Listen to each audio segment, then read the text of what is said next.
Boa noite a todos. Meu nome é Luciana Fiuza, eu faço parte do programa de pós-graduação em Estudos Linguísticos da Universidade Federal de Minas Gerais, aqui em Belo Horizonte, Minas Gerais. E eu, em primeiro lugar, gostaria de agradecer a jornada pela possibilidade de compartilhar com vocês um pouco do que eu venho estudando ao longo do tempo.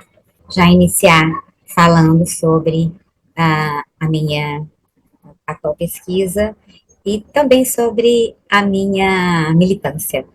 Eu sou orientanda do professor Ricardo Augusto de Souza e o meu tema é aquisição de L1, língua de sinais, no caso, a Libras, e L2, o português, em surdos bilíngues do par Libras-Português, sendo português do Brasil.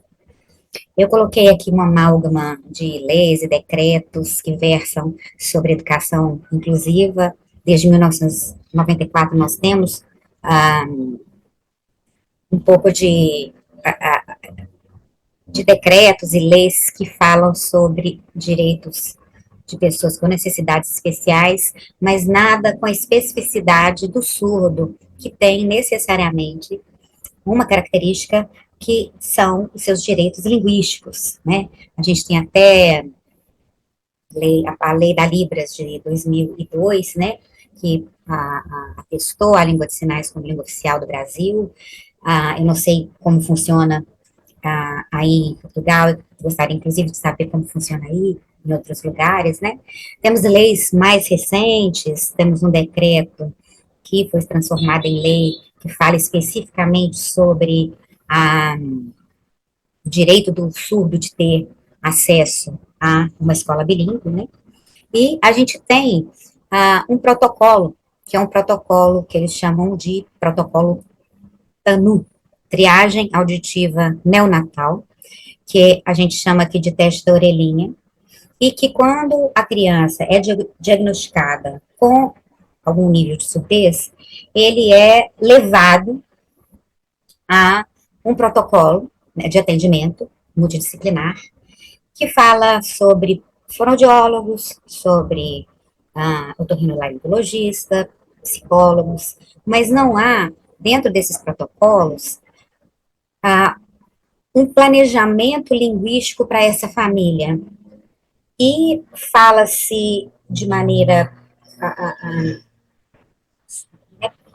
solta, en passant, que os pais, eles têm o direito de escolher se as crianças vão ser oralizadas ou se elas vão optar pela língua de sinais. No entanto, ah, muitos médicos ainda têm algum desconhecimento sobre o funcionamento das línguas de sinais.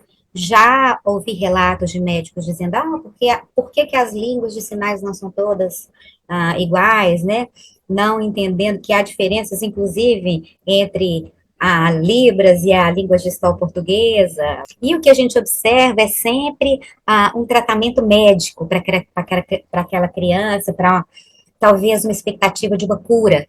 E aí você coloca nas mãos de um pai e de uma mãe que acabou de perder um filho perfeito, né? Aí a gente sofre aquele luto do filho perfeito para poder aceitar aquele filho que tem aquela especificidade e passar a ter de tratar daquilo sem conhecimento. Aliás, poucos de nós temos, né, essa possibilidade de entender o funcionamento dessas línguas de sinais e de que seria o melhor para a criança, para esse bebê que nasce surdo, e não há, então, portanto, esse planejamento linguístico, esse protocolo linguístico bem detalhado e bem informado a respeito dos desdobramentos de se ensinar ou não ensinar a língua de sinais para aquela criança na mais tenra idade, ou se oraliza aquela criança a partir de uma fonoaudióloga, por exemplo.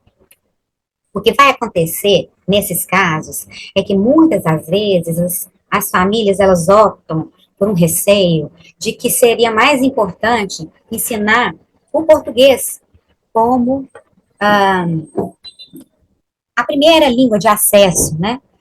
que eu não chamo de E-língua, eu estou chamando de E-língua aqui, a língua de sinais, porque é a língua de mais fácil acesso, aquela língua mais confortável para a criança. E acabam-se por gerar gestos caseiros, que são criados ad hoc para uma necessidade comunicativa específica dentro de casa.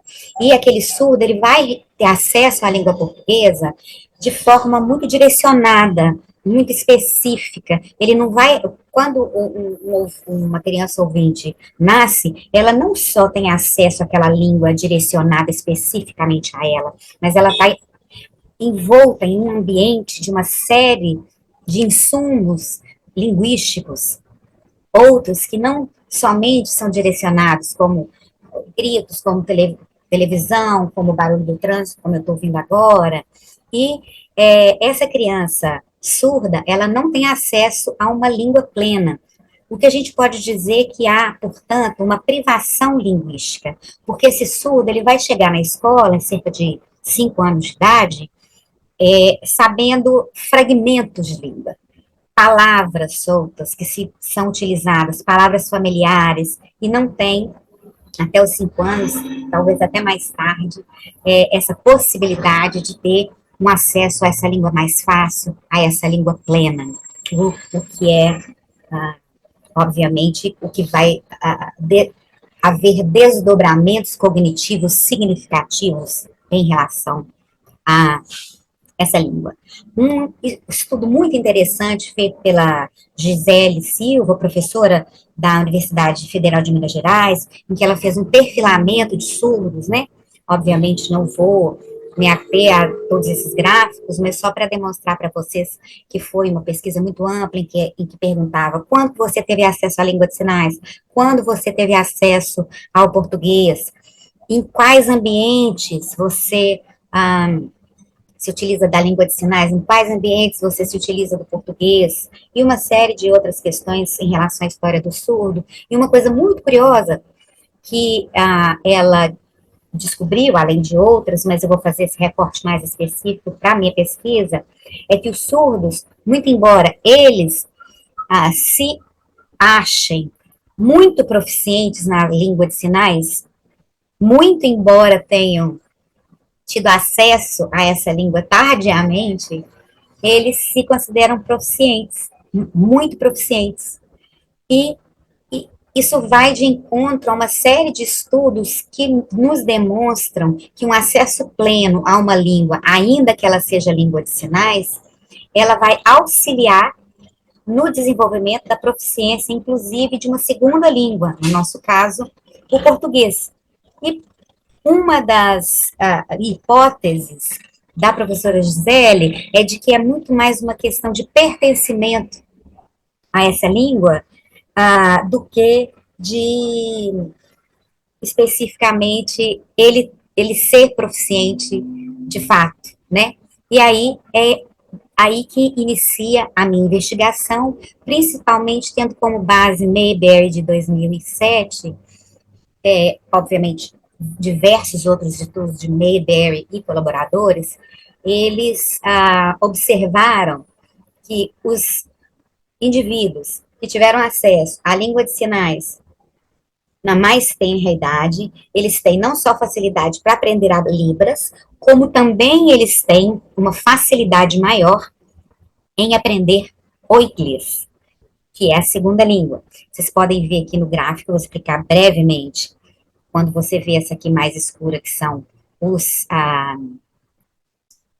nativos, né, em inglês, e aí aqueles indivíduos que aprenderam a língua de sinais entre 5 e 7 anos, e entre 8 e 13 anos, e você vai ver uma decadência, né, na capacidade, então, de analisar estruturas sintáticas, desde as mais simples, as negativas, as WH até aquelas cláusulas relativas, relative clauses. Né? E, igualmente, nesse outro estudo sobre julgamento de gramaticalidade, né, você vai ter, então, esses nativos do inglês, né, e que, quando eles são early signers, ou seja, aprenderam inglês antes dos 5 anos, né, Early Spoken Language, ou seja, aprenderam o inglês primeiro, e sem língua anterior, né? Ou seja, eles começaram a aprender muito tardiamente, depois na escola ou em outros ambientes. Você também consegue observar, então, a, um declínio, né, nessa proficiência, no julgamento de gramaticalidade dessas estruturas sintáticas. Ela também fez análise sobre as estruturas lexicais, inclusive de produção, mas que eu não vou me ater aqui para poder focar no que de fato eu pretendo fazer.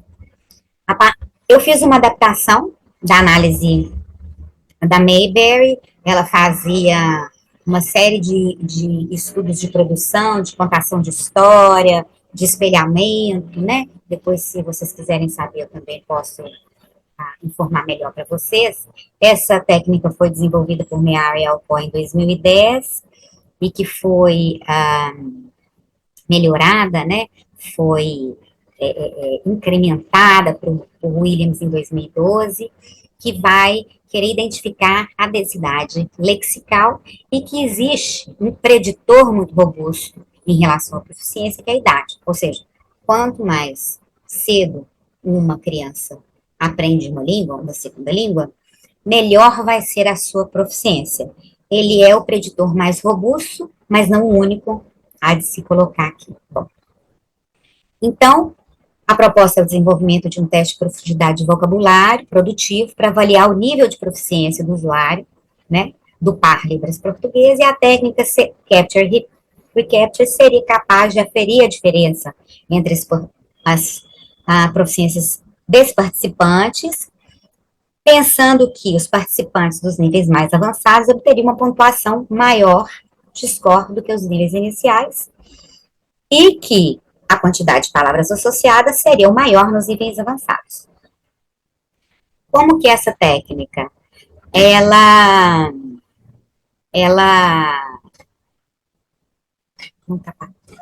a gente basicamente, né, uma coisa mais complexa, mas é basicamente uma lista de palavras mais comuns em 3 faixas de frequência, aquelas mais básicas, aquelas medianas e aquelas menos comuns. Em Libras, isso seria feito por vídeo, e em português por escrito. Então eu apresento 30 palavras ou 30 sinais, obviamente com aquelas restrições que a gente tem que fazer de tamanho, de frequência, de retirar, de incluir palavras de significado, enfim. E eles vão ter que associar palavras a sinais. 5 palavras, 5 associações a cada sinal. Vou dar um exemplo básico. Eu falo mesa, a pessoa pode dizer cadeira, a pessoa pode dizer lápis, a pessoa pode escrever, a pessoa pode escrever sentar, cadeira. E são 2 tarefas com lapso temporal de 10 dias, e essa técnica ela foi retirada, ela foi adaptada da biologia, em que eles tentavam calcular a população de animais em regiões, sendo que seria impossível eu contar cada animal.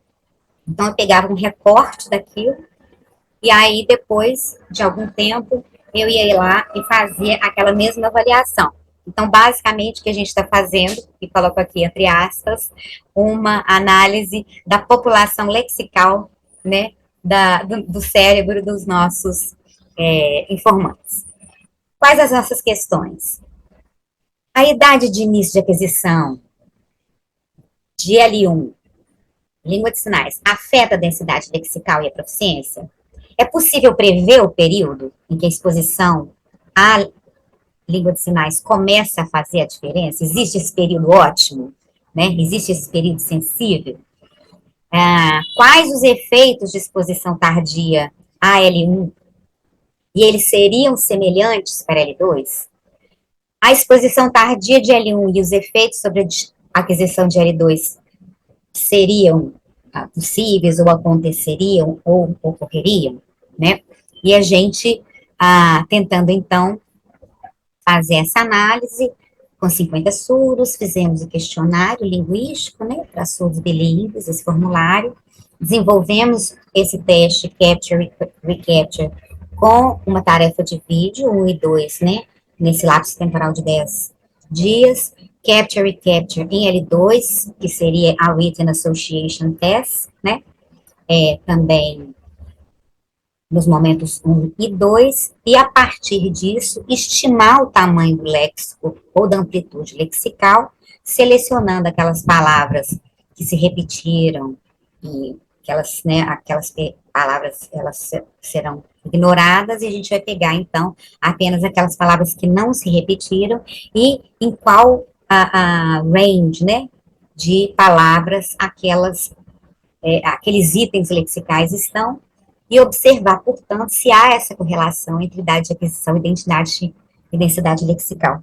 Com esse meu grande intuito, com esse meu grande, essa minha grande militância em poder dizer, não para a comunidade acadêmica, mas para a comunidade leiga, sobretudo aqueles pais, né, que sofrem ao receber um diagnóstico de surdez, a importância de se planejar, obviamente, de acordo com a sua vontade, mas sabendo, estando bem informados sobre a importância desse primeiro contato com uma língua plena, uma língua acessível, uma língua confortável para as crianças e os bebês surdos. E essa minha referência bibliográfica, e queria agradecer imensamente todos vocês.